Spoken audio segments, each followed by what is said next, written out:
name to my pain.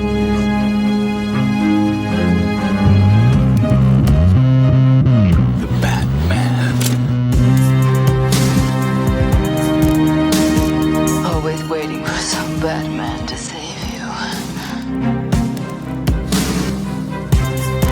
It's simple. We kill the Bat of Gotham. I'm Batman.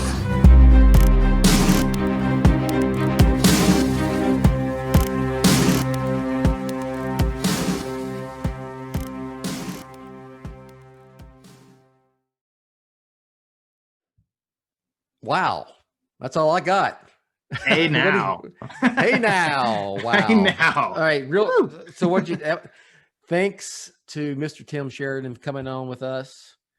That was up there with one, I'm not gonna BS that just as an experience talking Batman and about a Batman movie. That's up there with the stuff I got to do with the Dark Knight trilogy stuff with Nolan and everybody. It was awesome. Yeah. He's an awesome follow on Twitter anyway. He's very nice and responsive.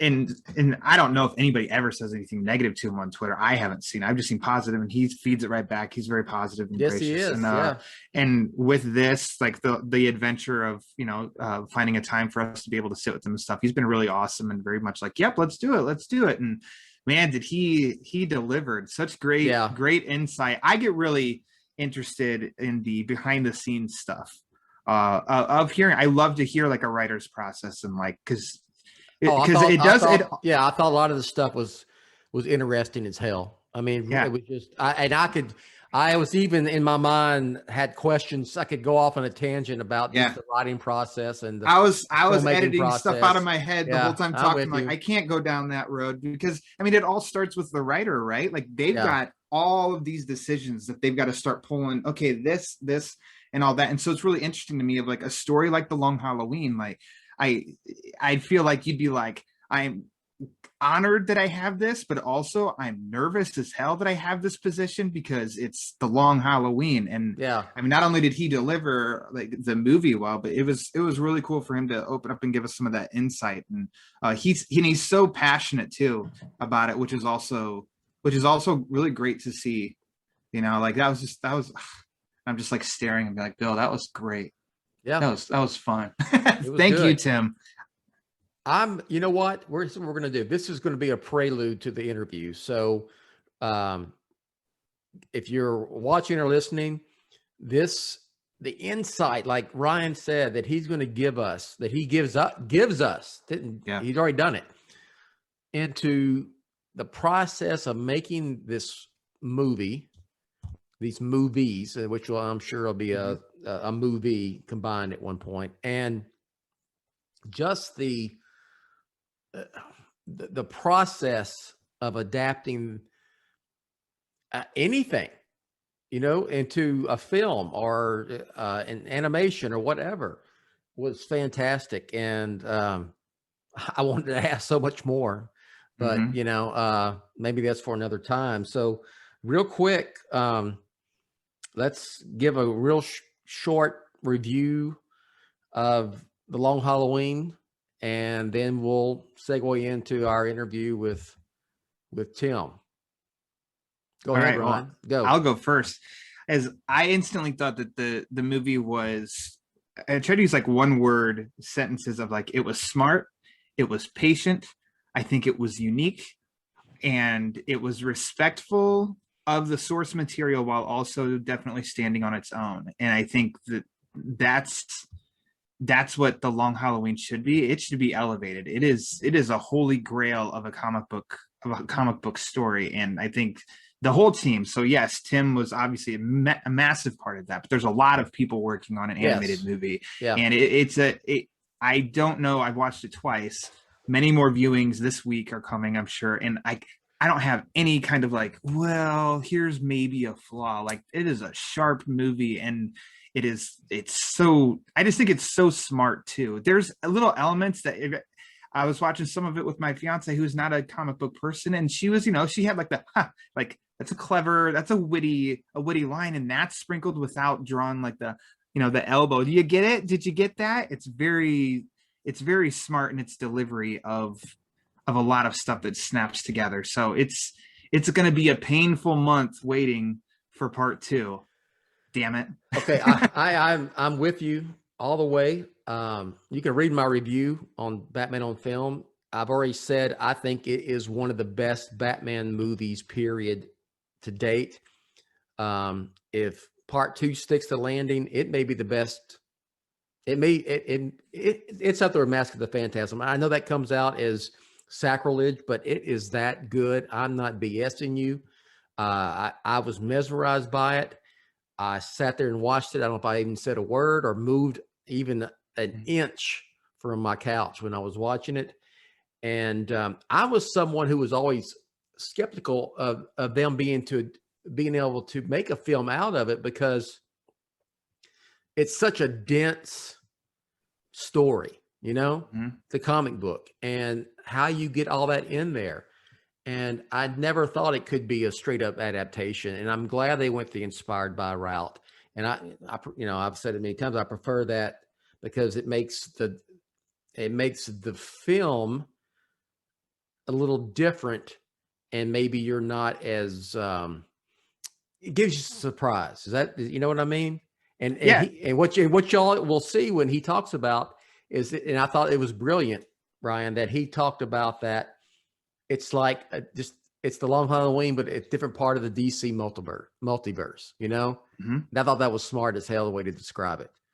So I think I didn't mention it to him, but I wanted to say, because, you and I had 60 other things we wanted to say, but I think it's great in where the movie stops, because that was always a question of where will part 1 end? Yeah. And he gives some great insight into why that stops there. And I'm like, I think that makes a lot of sense. That's perfect. And I like that, even though I can't tell you how many times I've read the story, and it's we don't know who Holiday is. And it might be funny by the end of part 2 and be like, we didn't change who the identity was of Holiday, or they could be something totally different. I really love that. And that is, I think, part of the inspired by route instead of straight up adaptation, because at this point, if it was straight up, we'd be like, oh yeah, everything is pointing to exactly the revelation in the book. And here it's like, oh yeah, we've got some guesses, we've got some suspects, but it's still, I don't know. And that's really exciting. I will say, and we're going to move on to the interview, let y'all watch that. I would say maybe if you haven't seen the film, watch this afterwards, but on the other, because it's going to, there are a few little spoilers in there, but nothing major. And it will enlighten you on a lot of things that you see in the film. I know it did for me. I can't speak for Ryan, but maybe you as well. But on the other hand, it also is going to hype you up to watch it. So, so you make that call yourself, y'all. If you want to, we're giving you a little warning. There's a few minor spoilers in there, but I just watched it. I'm going to watch it again now. Okay. Wow. That's all I got. That's wow. So let's go on to our interview with Mr. Tim Sheridan, the writer of Batman: The Long Halloween Part 1 and Part 2 coming here shortly. Hey now, welcome to episode number 21 of the Batman on Film Social Hour. I am the founder of Batman on Film, Bill Jett Ramey, and I am going to kind of take a back seat here and let senior BOF contributor Ryan Lauer take the driver's seat, because he is a Long Halloween super fan, and we have a special guest that's part of the Long Halloween animated films. I guess we can say that, part 1 and 2. It would be the writer, Mr. Tim Sheridan. And with that, Ryan, you are good to go, sir. Hey now. Here we go. Let's pull my inner Bill there. Hey now. So yes, with us is the writer of the newly released Batman: The Long Halloween Part 1 and upcoming Batman: The Long Halloween Part 2, as well as many other credits that we're all familiar with of Superman, Man of Tomorrow, Death and Return of Superman, the Sergeant Rock short. I'll get to that in a minute. Scooby-Doo, Justice League Action, and so much more. It's Mr. Tim Sheridan. Tim, thank you for giving us your time today to talk some good nerd. Oh, Ryan, Bill, thank you so much for having me. Not to be this guy, but I want to say this because nobody ever talks about it, and I haven't said it anywhere else, which is because you're going to talk about the Sergeant Rock short. I also wrote a short with the Losers, which is on Batman The Long Halloween Part 1. So fantastic, little double dip into World War II from me. So. Awesome. I haven't gotten to the Losers yet. I want to, but I'm like, I have to watch The Long Halloween as many times as I can. That's me before too. Before I speak. I'm all for it. Yeah. I'm all for it. But check it out. It came out great. Well, I mean, after viewing The Long Halloween, I expect nothing less because, as Bill said, The Long Halloween, anybody that comes across me, I think I throw it in their face right away that The Long Halloween is my favorite Batman story, any medium whatsoever. And so there's definitely a little excitement and nervousness when that is going to be adapted into a cartoon movie, because the source material is so good that I couldn't imagine being in your position of knowing how beloved this story is. And you're the man who's given the keys to the car to adapt this. I'll say before I ask, I think you went above and beyond. I absolutely loved the movie. I think it's a wonderful adaptation of the story. It's very respectful of what Tim Sale and Jeff Loeb did, while also kind of standing on its own. So 2 big thumbs up, Tim. I think it is a great Part 1. I can't tell you how much I appreciate hearing that. I mean, it was certainly a labor of love and a big team effort. Butch Lukic, our supervising producer, and producer Jim Krieg, they called me, at a time when I had written with Jim Krieg the Reign of the Supermen adaptation. But Butch was going to step in and start making some animated movies. And I had worked with him on a series called Justice League Action with him, Jim. And I couldn't believe it that they asked me to come in and work on something that is such a huge part of my life. I'm such a fan of the book that it was incredibly daunting, the idea of making this version, especially after going through Reign of the Superman. Reign of the Superman was a tough experience because I was also a huge fan of that storyline.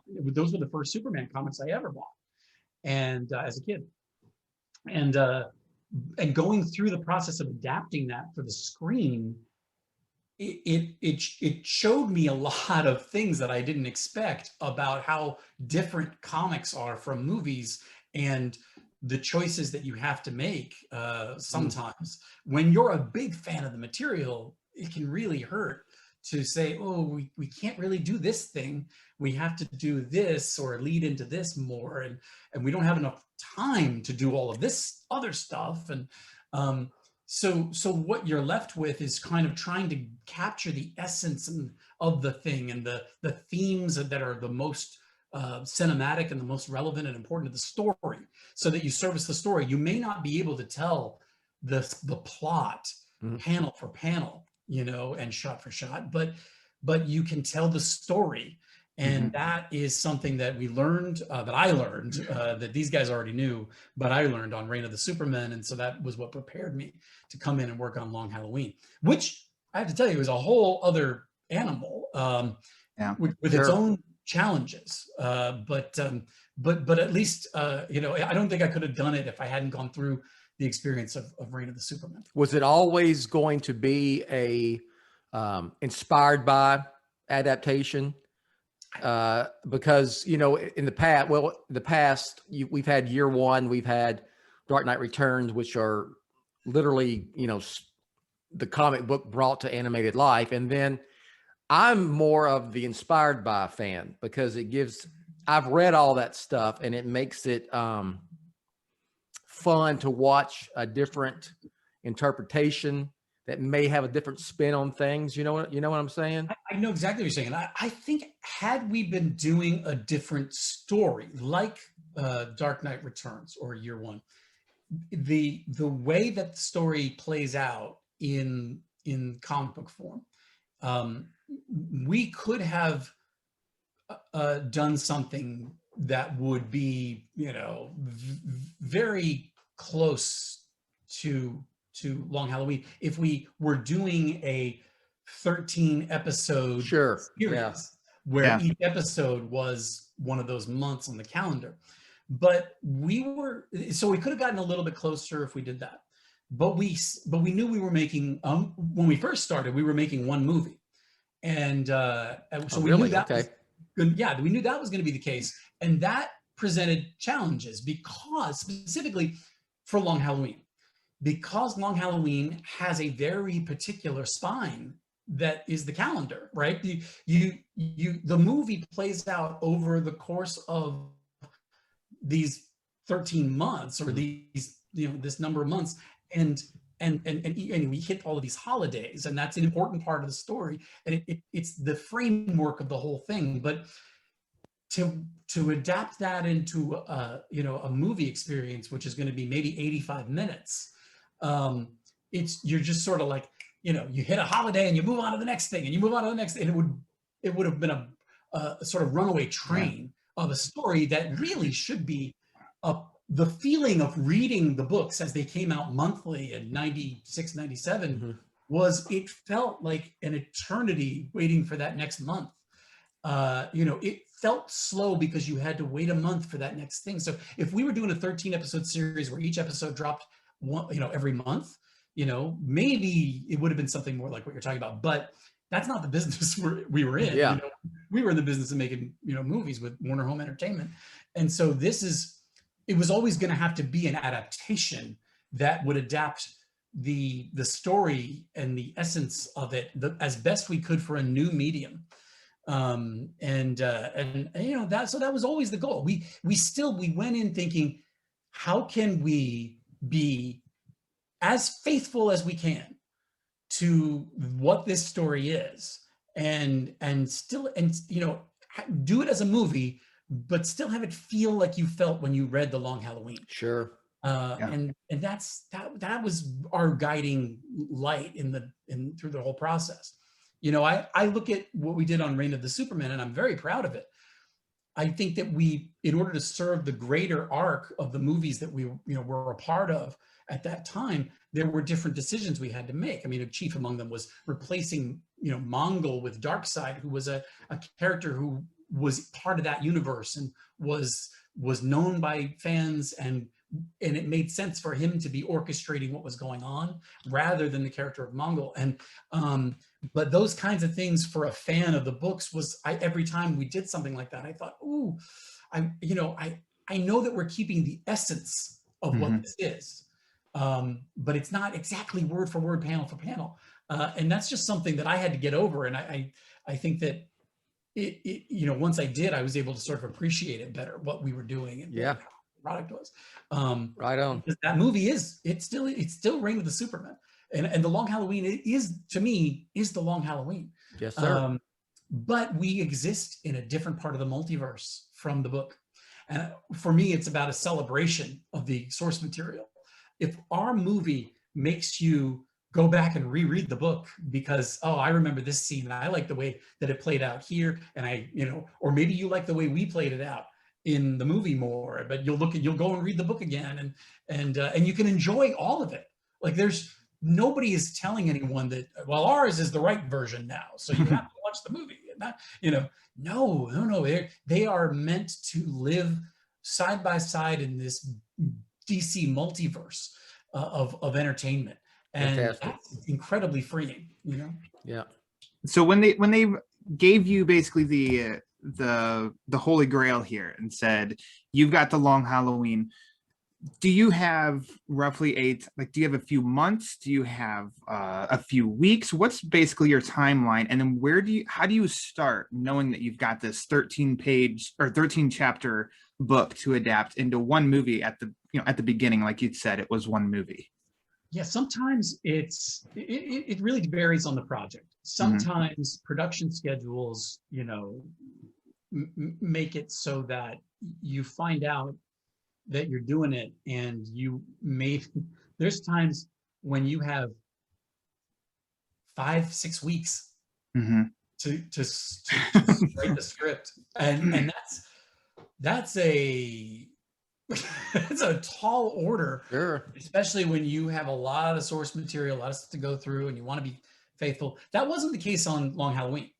On Long Halloween, I had a few months of sort of build up and gearing up, knowing that I was going to do it, or it was probably going to happen. It was all sort of heading in that direction before we, I think, got the official green light.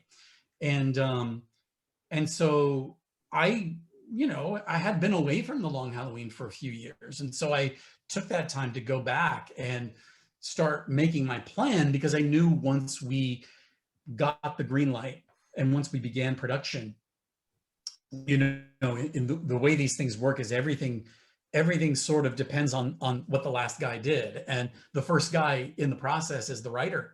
And so, if I need to be able to deliver the right script on time so that nobody else gets held up in the process, because it gets very expensive. Animators and artists, people, there's a lot of stuff going on. They have other opportunities, and everybody needs to work. And so sometimes, you've got to deliver, you got to get them working on the thing so that you don't lose them to another production, or something like that. And so I knew it was going to be, once we heard about it, I was going to get maybe, at most, 7 or 8 weeks to get that first draft in. And that for me, I was kind of trained at that I can give you something that's usable in that time. But then we work through the process with the producers, then Jim Krieg and Butch Lukic and I work on that. I get notes, we have discussions, we talk through it, we refigure things. Butch is a great one for action sequences, and he can visualize that so well and knows what he wants, and is able to sort of tell me that part of the story, and so that I can put it into words in a way that's going to make sense to the story artists who come in and start, putting all the storyboards together to start the process. So we're really, it's a team effort. And, I'm the guy at the keyboard, making it all work, creating the blueprint and the roadmap for the project. But luckily, because we had a few months, Butch and Jim and I got to sit down in a room together several times and just talk about what we felt was the most important stuff, and what was the movie, and what was it going to be, and how, and what were those things that would make you were seeing an adaptation of the Long Halloween.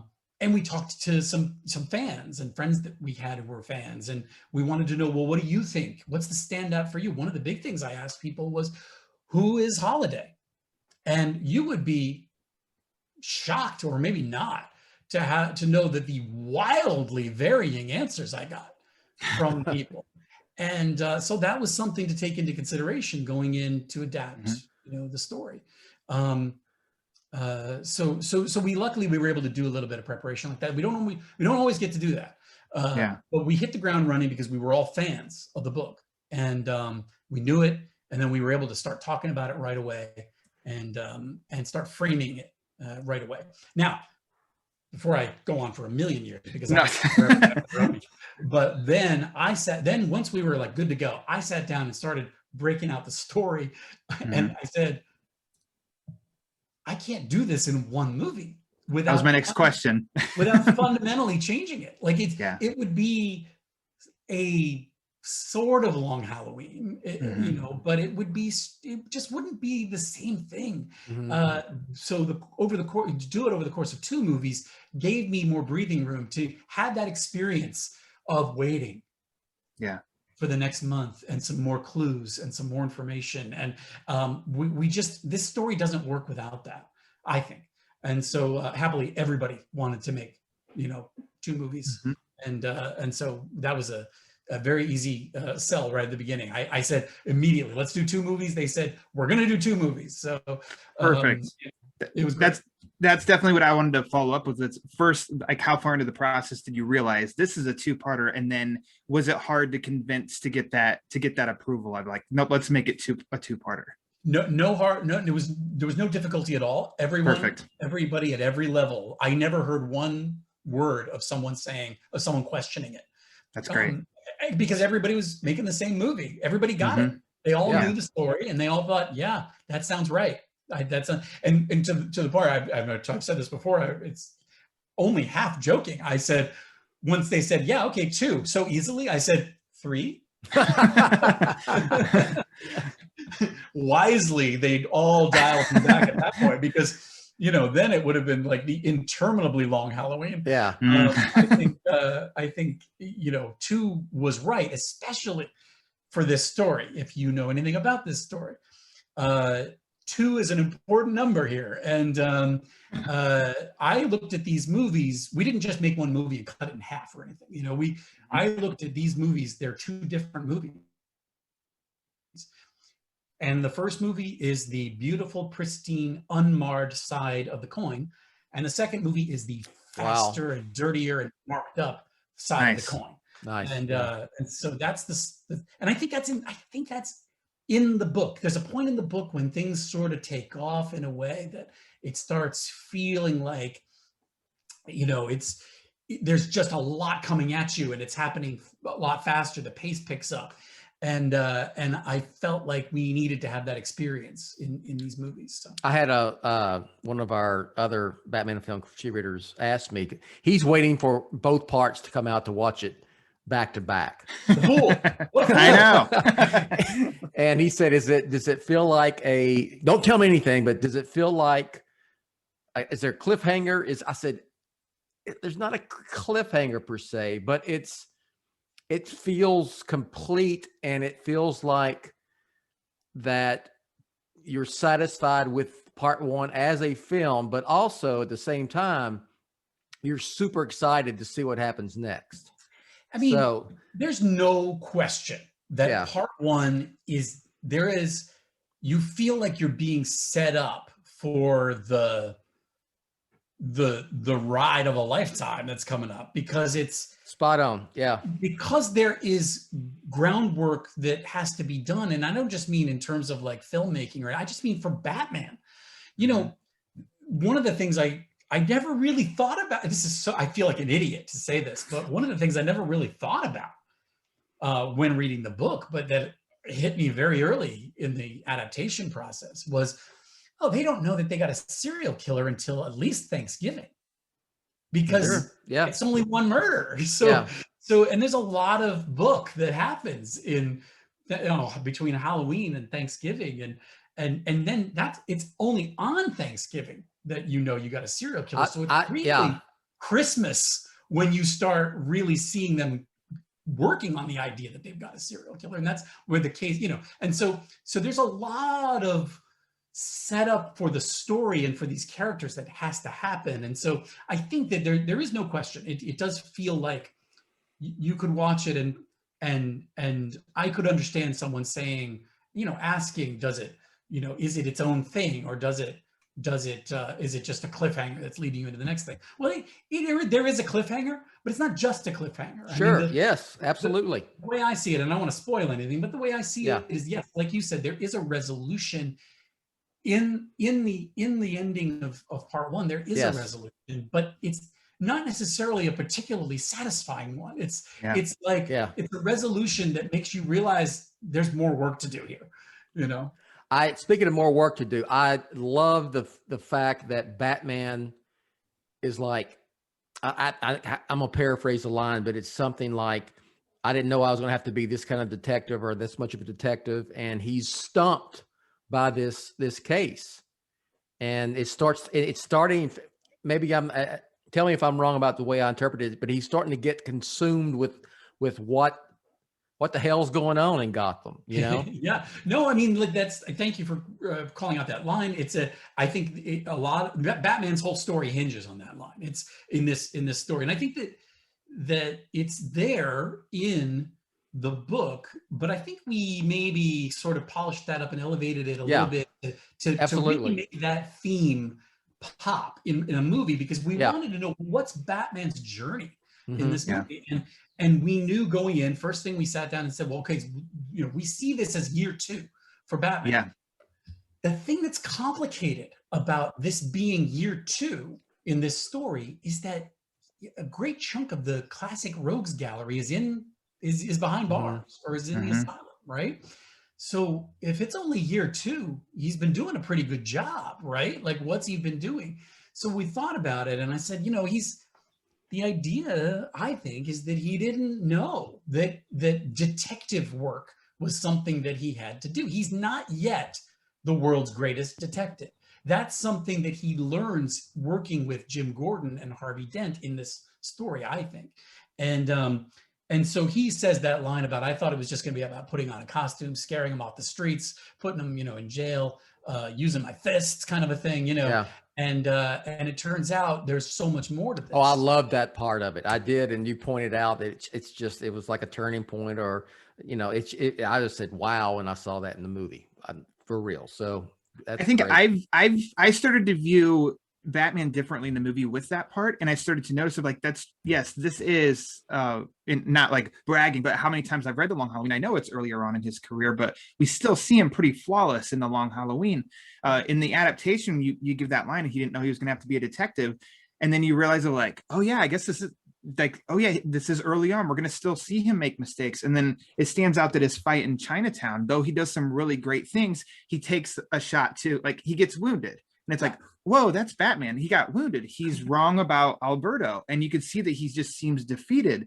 And then I'm curious, I don't want to know the answer. Maybe I'm thinking too much into it. That something that really stood out to me was he may come to grips and feel more guilt in part 2 because he pushed Harvey to flipping the coin. He gave him the coin and had him flip the coin to make the decision. And I'm like, that to me really stood out as like, that's awesome. I don't know how it's going to play out. I can't wait to watch to see how it played out. I don't want it spoiled, but to me it was like, that is great. And then Gordon kind of did the same thing in giving him a gun. And it's like his 2 allies have given him the tools to cross the line. And I thought, wow. I obviously have no idea what you're talking about because yes, of course. Harvey Dent is a stand-up district attorney, and I don't know what you mean. But I tell you, that coin, one of the little threads that I got to I felt we needed and that I got to play with was sort of following that coin. Mm-hmm. I think that in part 2, just a little tease, it's not a spoiler, but you're going to learn more about the coin in part 2. And it has some history that ties it into the story of these movies. And I hope that people, like where we've sort of taken that. I think to see, you talk about him taking a hit in Chinatown. Mm-hmm. We changed the gang was an Irish gang in the book, and one of the things I talked about in the very beginning, we all did, was is there a possibility to still be faithful to the story, but create opportunities for diversity in our cast and and in the story, and if so, is it in a way that we can update the story? And I just felt like, one of the hard things is pretty much everybody's a villain. So it's sort of like, well, I don't want to I want people to think I'm making a point about if we bring diversity, it's only with villains or something. I'm like, well, tell me who the good guy is in this besides Batman. So I said, what if we make this Irish mafia gang, something that feels more palpably frightening and mysterious today, like these group of Chinese mobsters, and would give us an opportunity to sort of do some cool fighting stuff, and to really sort of homage some classic sort of kung fu and things like that I think a lot of us are fans of and we love. Mm-hmm. So that seemed like a good opportunity to do that, but it also opened the opportunity for Batman to take in a couple of hits. Earlier in the movie, in part 1, you see the beginning of that, the idea that it's not just about the detective work. I mean, he's still young. He still might have to take a punch, or he still might not be as infallible as we know him later in life.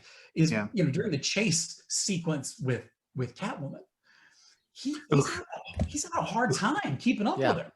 And he doesn't give up, and that's Batman's superpower. He doesn't give up, and so he keeps going. But then he stumbles at one point, and Catwoman circles back and stands over him and has this line that is delivered by the late amazing Naya Rivera with more than I ever dreamed that she would be able to bring to the line. She says to him in a very sly way, a very double entendre, says, "Your equipment's weighing you down," or "Your equipment's slowing you down." Sorry, I screwed up my own line. "Your equipment's slowing you down." And there is, to see those little moments for Batman, to know that he's human and that he's young and he's on a journey.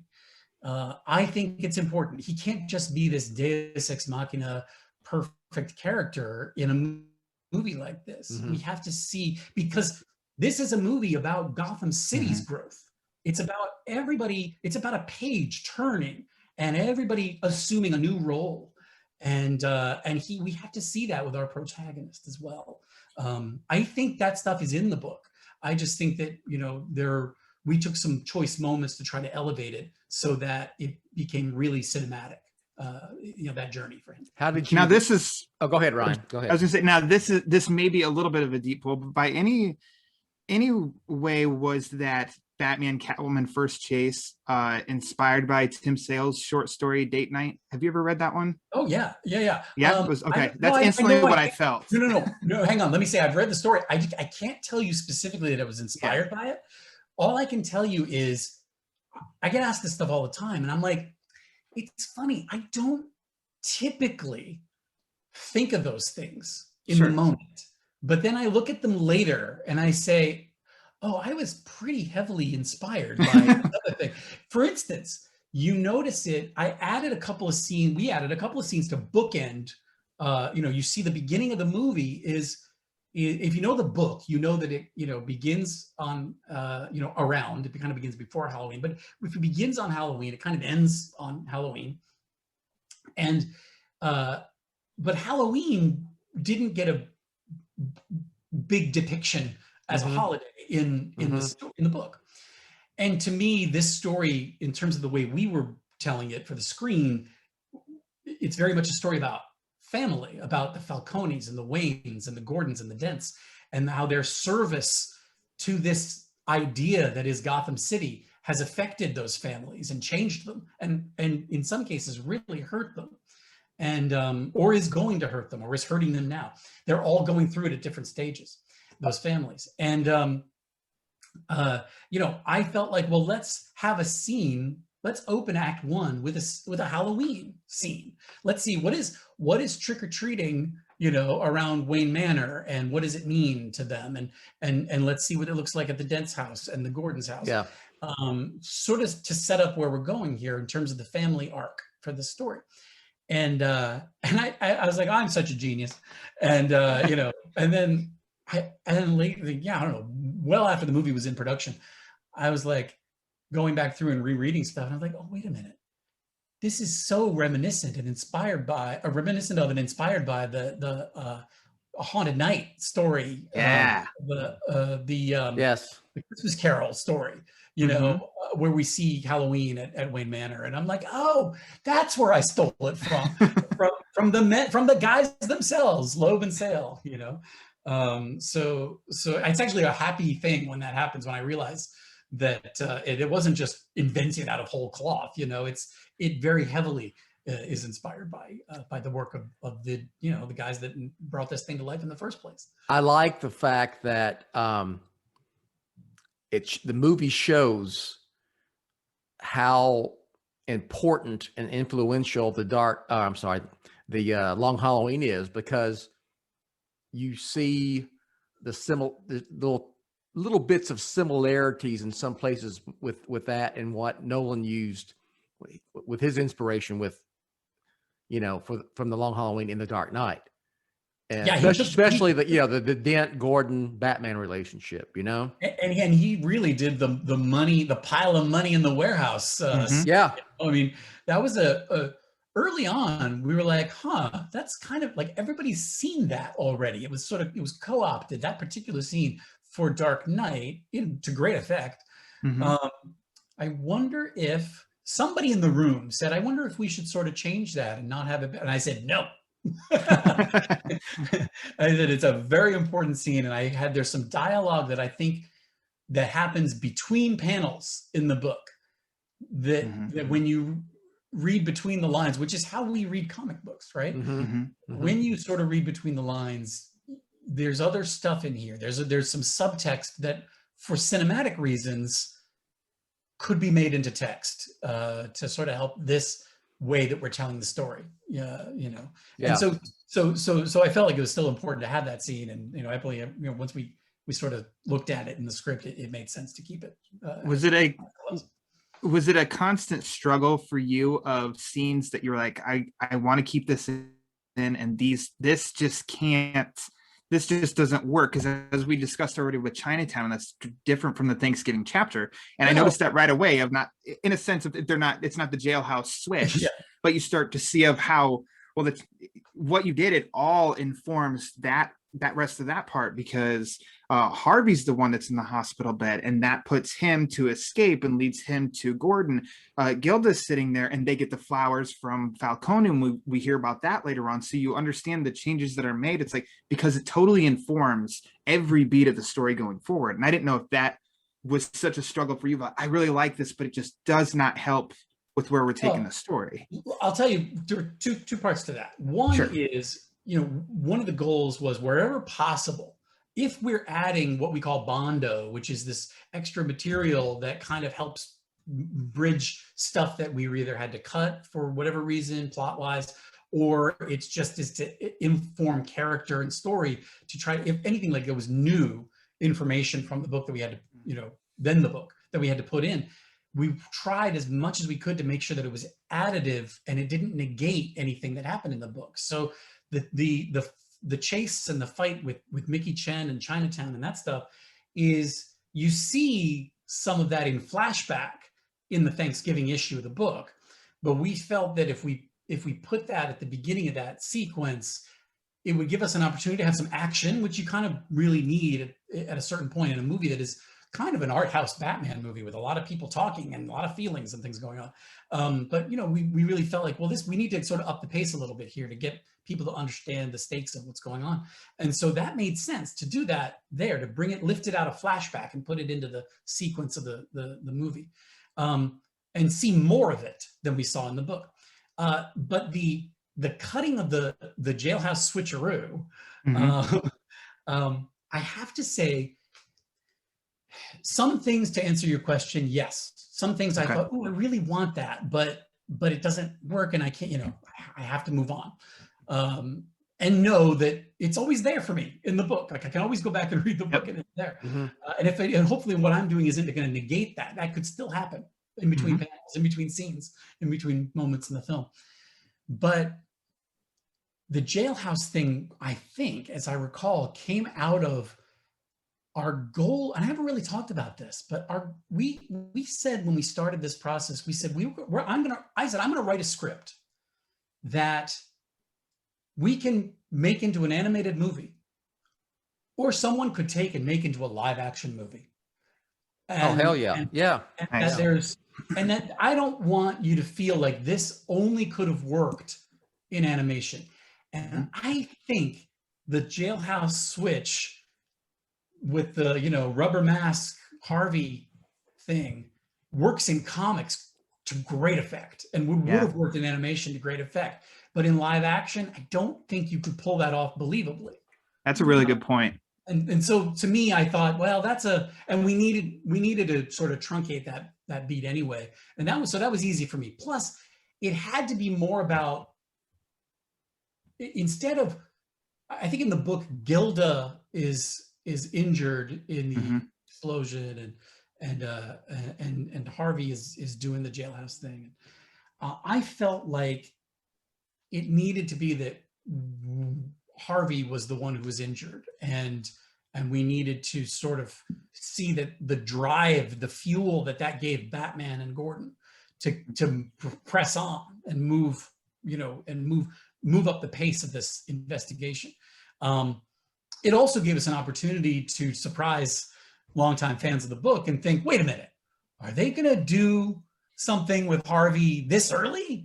Is that going to happen here and not where it normally could happen? Because half his face was covered in the hospital bed, and it was like, not already, was it? And it really got me like, huh? And then you did see his face not too long after. I thought it was brilliant because and then he's back. And how, as a writer, how fun, I guess is the best way to put it, was it to write Harvey Dent and then of course Two-Face? It, you know, I mean, we have an amazing dearth of Harvey Dent in most on-screen media, and I just love the Harvey Dent and Two-Face, and I think Jones was going to do Two-Face, and then Aaron Eckhart was, you know, just perfect casting for Harvey Dent, and what they did visually with Two-Face was stunning. Really beautiful and believable stuff, but still, like, certainly in animation and other places, there just hasn't been a lot of opportunity to see as much Harvey Dent as we've seen, say, Joker and other characters.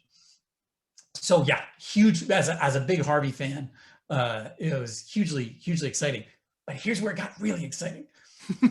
The day that I walked into that studio and heard and saw Josh Duhamel bringing Harvey Dent to life. And I don't think I had a real specific voice. Sometimes you have an actor's voice in your head when you're writing.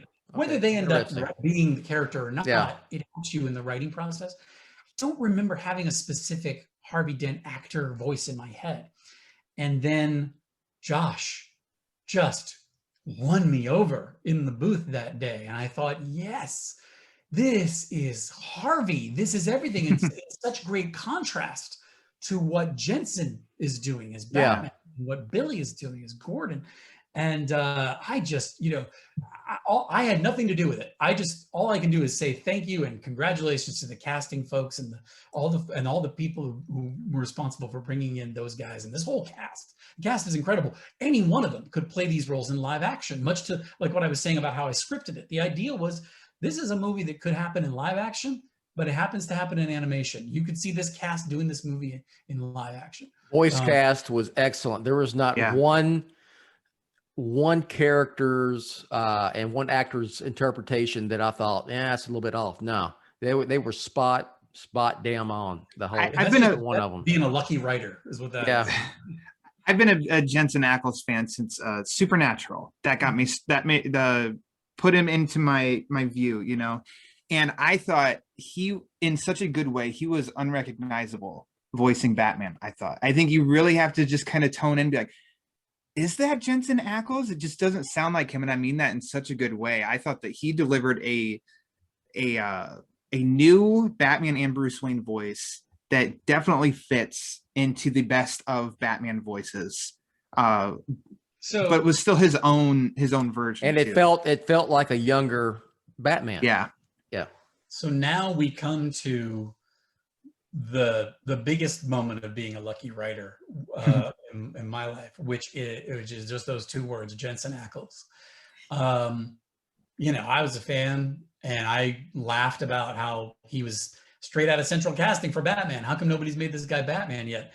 And I didn't have anything to do with the casting. And then they told me we were getting Jensen, and I was like, yes, that's exactly the man for this part. Because Bill, to your point, we are meeting a younger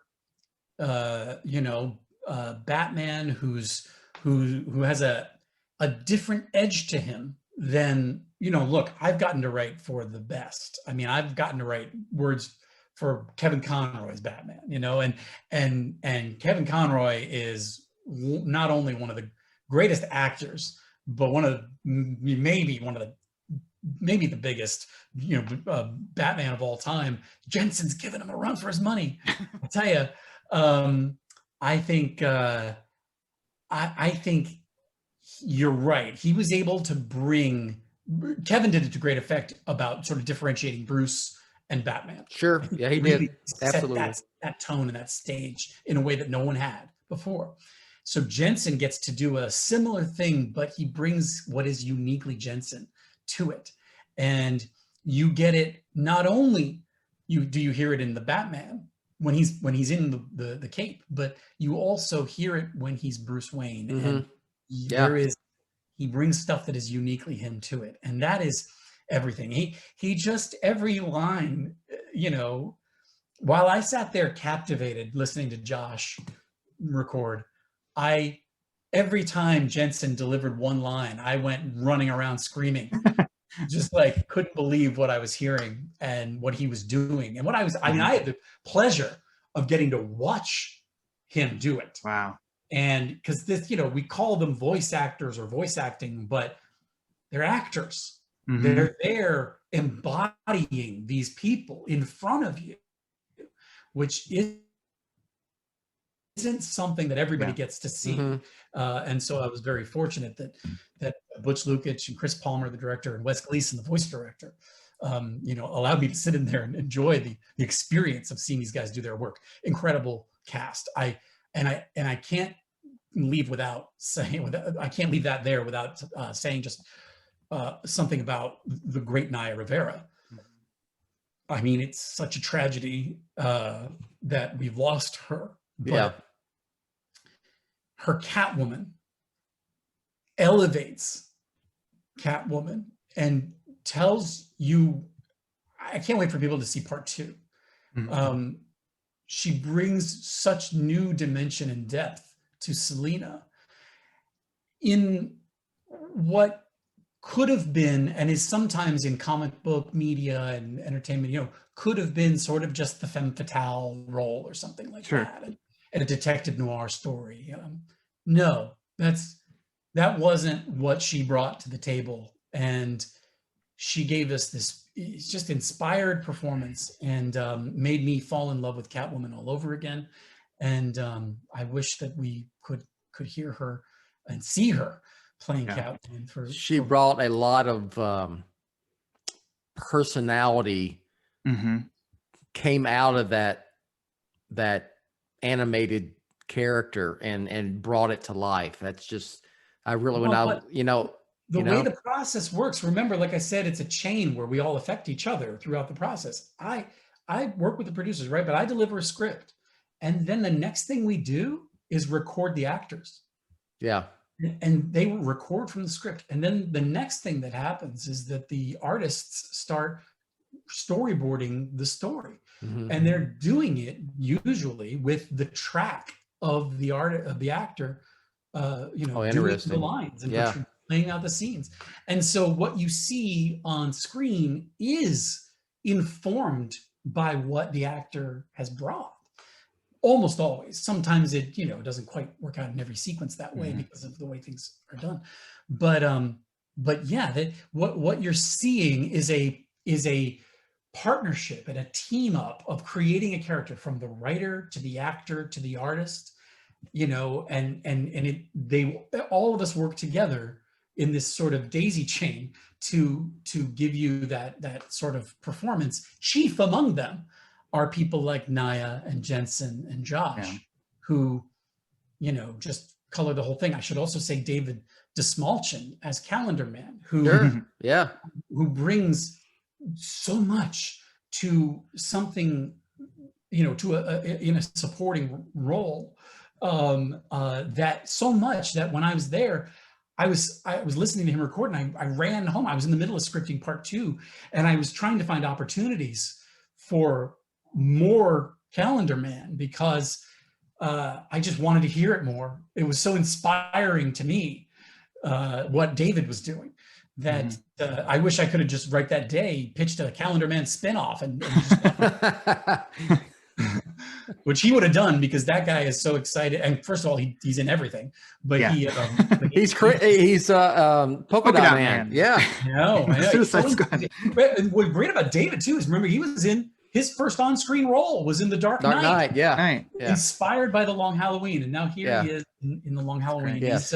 He is a heck of a guy and a brilliant actor, and was an incredible joy to get to meet and work with him on this. So the last thing I want to ask about you, Tim, is before we let you go here, is a little peek behind the curtain. You gave a nice tease of you have some action figures and the Long Halloween hardcover cover as a poster behind you, and you said that those came into play during the making of this movie. Can you explain how those were used? Well, I'm an action figure guy, and so I had all of my Long Halloween action figures, and some are Dark Victory, and I had them with me, on my desk at work, as I'm writing, and then, because part of what I do, I often feel like a lot of the stuff I've done is I feel like I'm somebody who deals in nostalgia, and part of the thing of adapting a well-known and beloved sort of genre thing like Reign of the Superman or Long Halloween or Transform is bringing to life the feeling that you had the first time you read it or the first time you played with the toys, which is how a lot of us came to these things. And so for me, it made absolute sense to have the toys there. Now, because I felt that it made absolute sense to have the toys there, each time we recorded an actor, I would bring their action figure with them to the studio. So when Josh is recording, I've got let me see if I can grab him here. I've got Two-Face sitting there on Awesome. watching Josh record, and so then it was the fun part after the record would be typically the actors would come over, they'd be like, wow, they'd be playing with it. It gave them a chance to sort of visualize the character and everything too, which I didn't think there was a practical reason for it. I was just like, we're literally playing with the action figures right now by putting the words, to tape and, making this movie. To me, that's the joy of what I get to do. And happily the cast seemed to really get into it as well. That's awesome. That's great. Well, I think we can probably wrap up here. I want to say that Batman to me is king of all superheroes, comic book villains, comic book heroes and everything. He is the king. And this is my favorite story with the king. So there's always such an elevated expectation with Batman in media of the writing should be elevated. It should be smart. It should be sharp. It should surprise you. And I think The Long Halloween definitely did all three. It's going to be a long month wait for the next holiday killing, but I'll keep watching part one, waiting for that part two to drop. And I can't wait for it. And I think if there's any indication of what's in store, I think we're in good hands to see how this wraps up. I can't wait. And we got our calendar. We got our little calendar. Counting down the days like Julian Day himself. Yes. I really appreciate you saying that. Thank you. And let me say, and I'm glad you got what we were doing, because there's no question, and I think a lot of people are going to see this. The movie's out. I think people are going to start watching it. They're going to see this is a very different animated movie. Mm-hmm. Very different DC animated movie, a very different Batman movie than I think people are accustomed to. It's like the book. It's a slow burn. Mm-hmm. And is, as Butch Lukic says, it was designed to be an art house Batman movie. And I think it sounds like you appreciated sort of, the angle that we took on it. I hope everyone gets a chance to see it, and that you are ready for the for everything to kick into high gear on Long Halloween Part 2, dropping digitally July 27th. Well, before I let you plug a few things and we get out of here, I just want to say that I absolutely love the movie. I gave it an A+. I really, really, and this is no BS, there's no any of that. This is one of the best Batman films ever. It really is. And I hope people watch it and love it, because it doesn't have to be a straight up adaptation to be awesome. And it's right up there with Mask of the Phantasm. It's up there with some of the best live action stuff as well. I appreciate the hell out of it. Thank you so much. I think we see it as a pretty good adaptation, but I think some people confuse what adaptation means. I think sometimes I think some people think, oh, adaptation, let me just do a motion comic, you know?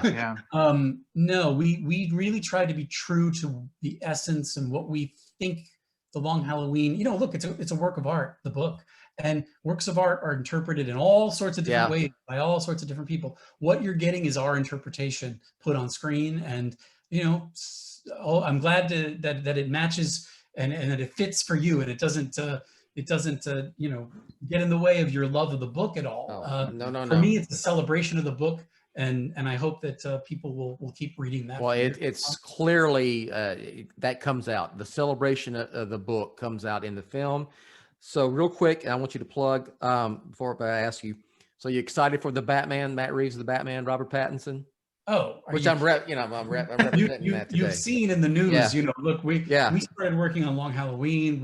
It was supposed to be the first movie that Butch and I and Chris Palmer had out, but Matt Reeves was working on some stuff that I think was at the time, maybe was, I don't know any of the details, but that's what I heard. Yeah. And so we kind of switched up the production order and the release order a little bit. So I honestly never thought, I had a feeling there was a possibility that the Long Halloween animated movies would never see the light of day.